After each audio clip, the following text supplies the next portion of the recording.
Biasa tentang fikih, ada kadang ada yang nanya bab nikah segala macem. Lagi nggak kuliah Tasa? Enggak. Ini Mbak, nanti sore kan Aisyah mau kuliah bahas Iya. tentang fikih pernikahan. Iya. Itu gimana Mbak, ada berapa sih hak-haknya seorang istri, hak-haknya suami terhadap istri? Ya, jadi begini, di dalam pernikahan ketika terjadi satu akad pernikahan itu kan terjadinya satu akad seorang laki-laki dengan perempuan hingga menimbulkan hak-hak atau kewajiban satu sama lainnya.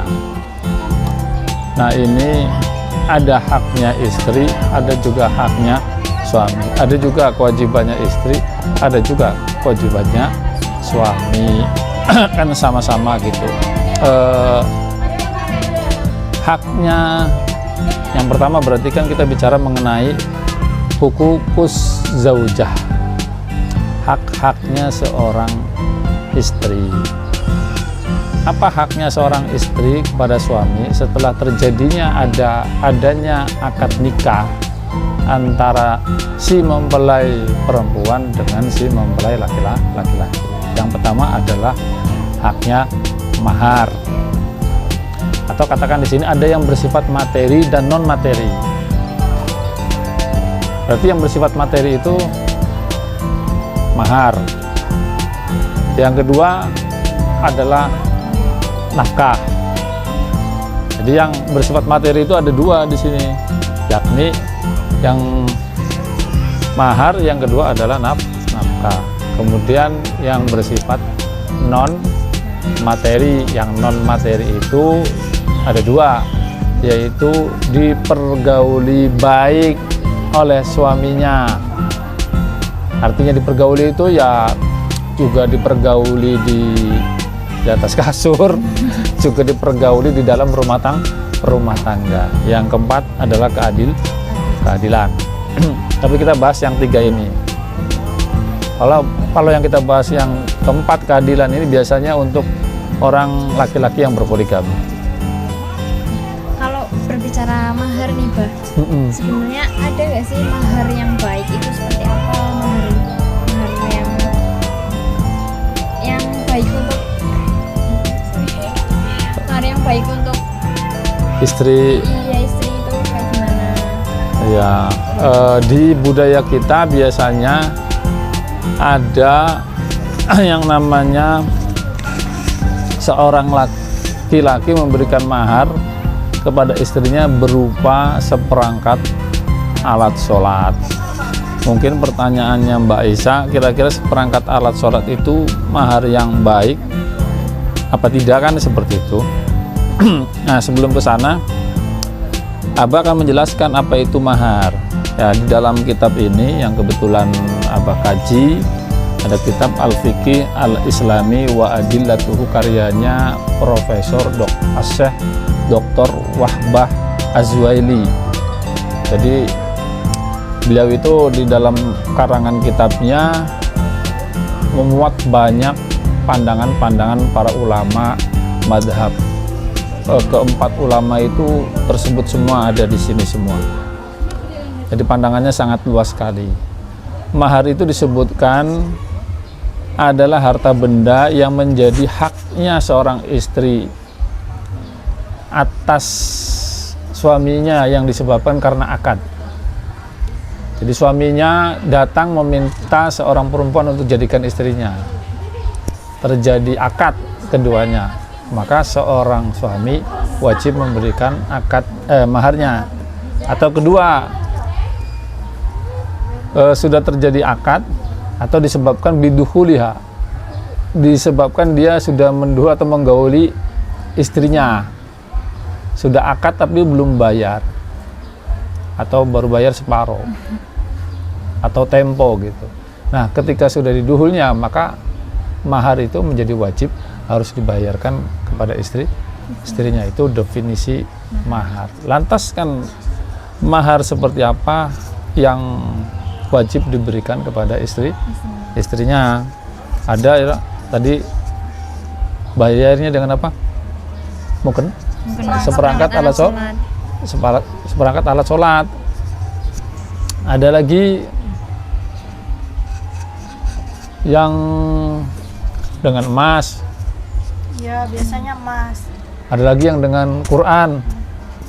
Ya enggak? Bukan dengan Quran sih, Bah, kayaknya. Hafalan Al-Qur'an. Ya. Hafalan Al-Quran, ya. Jadi begini, kalau disebutkan di dalam kitab fikih itu kan al-malu alladzi tastahiquhu az-zaujatu ala zaujiha. Itu secara definisi. Definisi. Al-malu itu harta benda.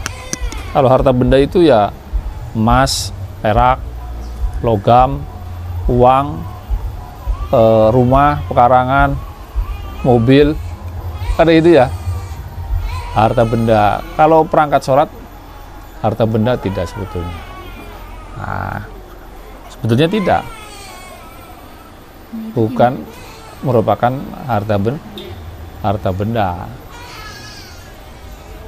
Kalau secara fikih seperti itu. Tapi kalau kita lihat dari banyak hadisnya Nabi, ada seorang laki-laki mau menikah, tapi ketika itu dia tidak punya harta benda.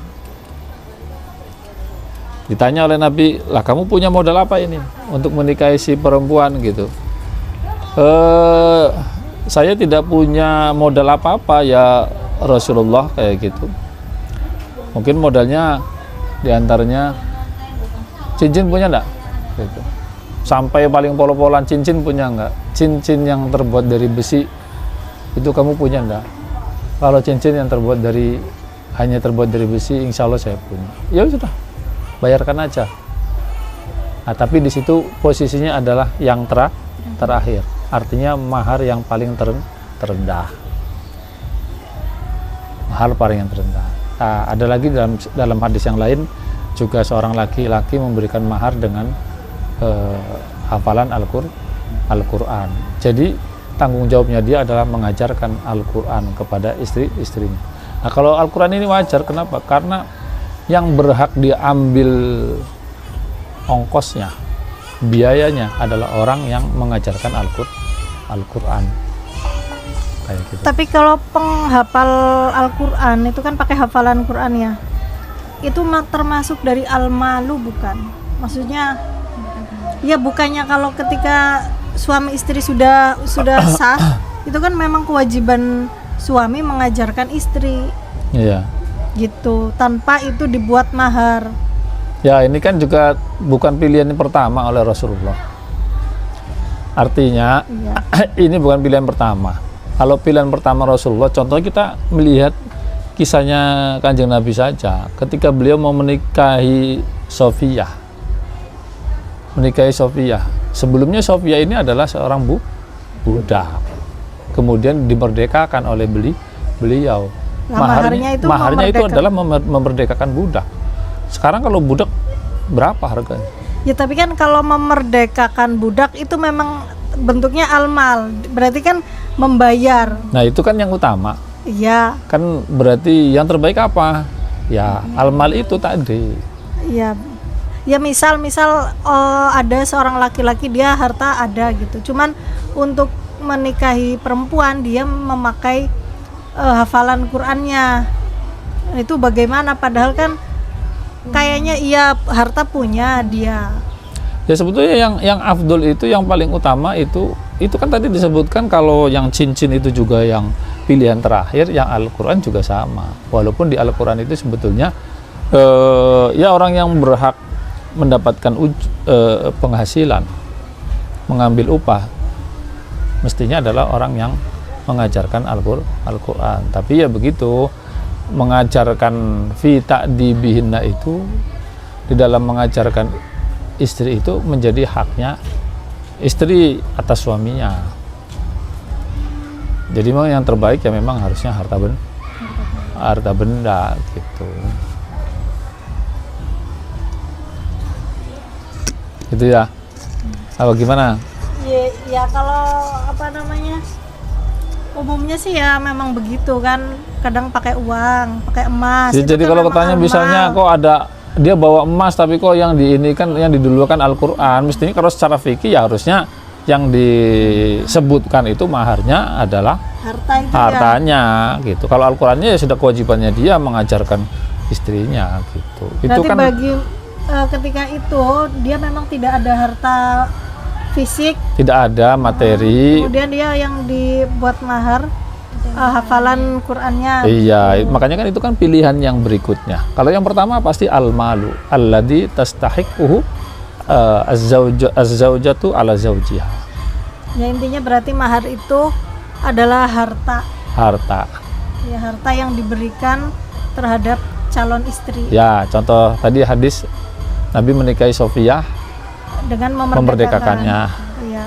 Kan seperti itu. Ada lagi Nabi menikahi istrinya yang lainnya juga dengan 500 dirham. 500 dirham, kalau satu dirhamnya sekitar 4.000 lebih, 500 dirham sudah 2 juta sekian zaman dahulu. Iya.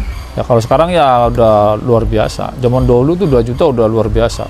Ya, berarti misal ada pengantin mempelai pria, dia maharnya dengan mahar 1 unit rumah itu bisa, Bah? Bisa. 1 unit mobil. Iya bisa. Bisa ya? Iya.